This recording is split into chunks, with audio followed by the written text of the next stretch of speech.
Alright, so in this video, it's a continuation of what I was speaking on in my previous video, which has to deal with Queen Esther.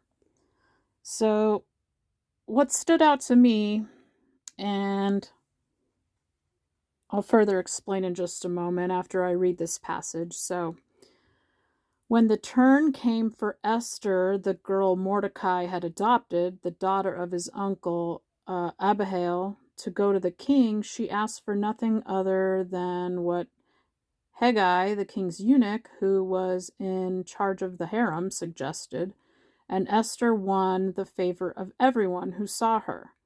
She was taken to King Xerxes in the royal residence in the 10th month, the month of Tevet, in the 7th year of his reign. So, if we're going to look at the 10th month of Tevet, there we will find a mystery. So, the start of month of Tevet on the Hebrew calendar, Rosh Chodesh Tevet for Hebrew year 5786, which is our current year that we are in. The Hebrew year begins at sundown on Friday, the 19th of December, 2025, and ends at nightfall on Sunday, the 21st of December, 2025. So the start of month of Tevet on the Hebrew calendar is the 4th month of the civil Hebrew year and the 10th month of the biblical Hebrew year. It has 29 days and corresponds to December or January on the Gregorian calendar. So what I find really interesting is that the interstellar object 3i Atlas will be flying closest to the Earth around Friday, December 19th.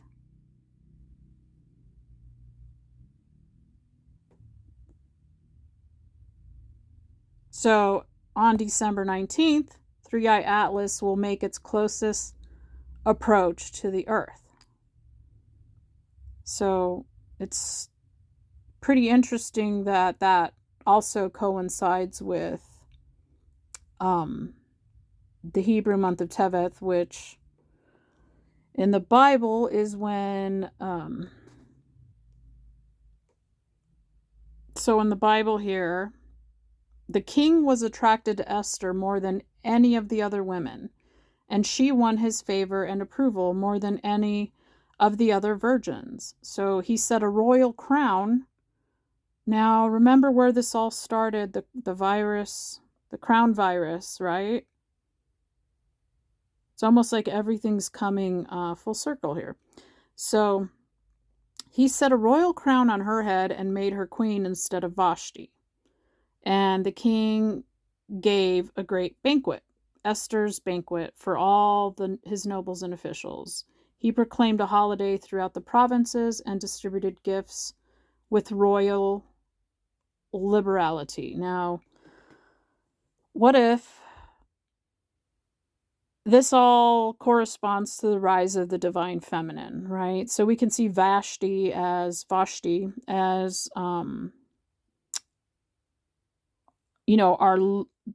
the lower aspect of the feminine, right? The one that doesn't want to do the work. She doesn't want to become the best version of herself. She's selfish, right? So what if, as a collective, we all decided to raise up the divine feminine aspect that resides in all of us? So what I find really interesting is, and this isn't the first time in biblical stories that a king tells the female counterpart in the story, I'll just read it here verbatim. So, then the king asked, "What is it, Queen Esther? What is your request? Even up to half the kingdom, it will be given you." So, we can interpret this as The kingdom is your dome, your brain, heaven, right?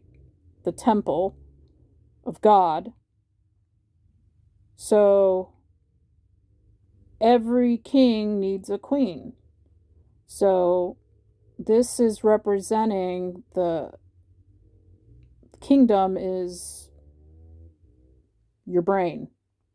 You've got the right and the left hemisphere of your brain. One is masculine, one is feminine. So what we have done as a collective is we've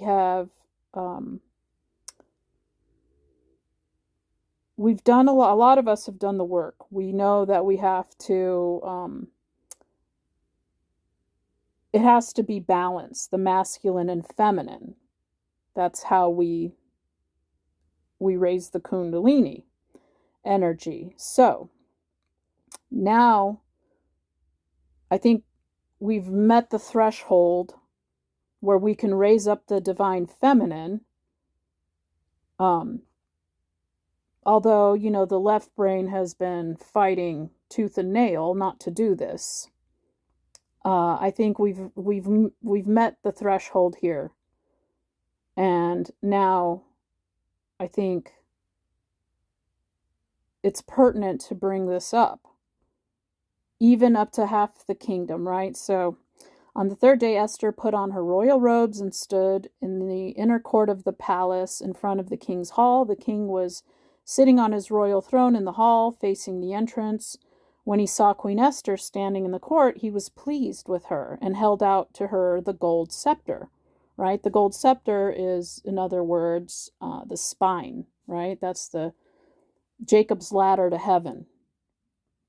So we are actually collectively raising the divine feminine. We're breaking the curse of Eve. And I think there are parallels in regards to the three-eye atlas. So it will be making its closest approach to the Earth on December 19th, which just so happens to fall it will happen during the month of Tevet on the Hebrew calendar this year. So it being the 10th month, the number 10 also has meaning. So we have the number 10 in Hebrew means completion. Number 10 symbolizes completeness and unity. Divine feminine, divine masculine unity.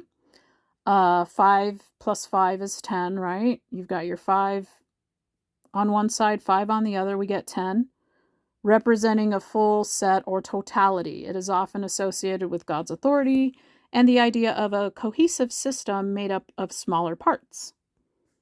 So it relates to completion, wholeness, God's divine order, perfection.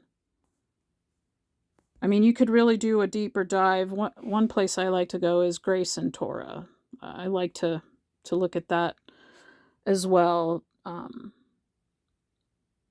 learn more and go deeper into the subject. So with that said, I'm going to end that right here. Thank you for watching.